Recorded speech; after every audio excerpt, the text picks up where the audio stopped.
Computer science videos here today to show you guys in this tutorial how to add a column to your spreadsheet on the numbers application using a Mac computer.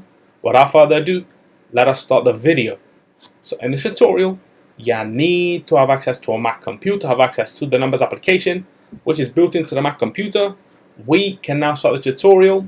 Before I start this tutorial, I would like to say that you are more than welcome to subscribe to my channel, Computer Science Videos. As we know, every problem is solved by indirection. You can also follow my Twitter account. We are trying to grow as fast as ever. I'm on TikTok. We post videos here and there. Follow my page on Facebook. I'm also on Instagram.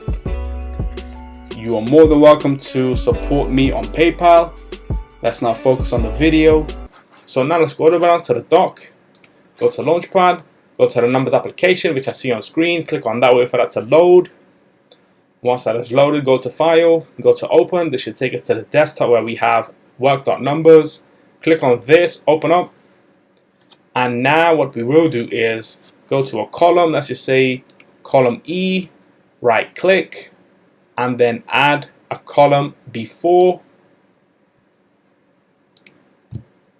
Let's go to D, right click, add a column before, and there we go.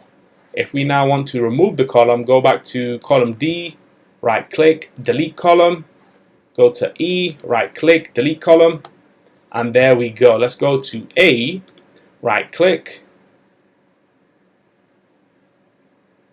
add header column after. There we go. If I now do Command Z, that should revert it back to its original. Go to C, right click, add column after. Go to C, add column before, and there we go. Command Z, 1, 2. Command S. Okay, so we can now quit numbers. And so that's it for this video. I'll see you guys in my next tutorial. Thanks for now. Thank you for making it towards the end of the video. Be sure to subscribe to my channel, Computer Science Videos. Be sure to check out the previous video on screen now, or you can ideally click on the playlist and watch all the journey for Computer Science Videos from the start until now.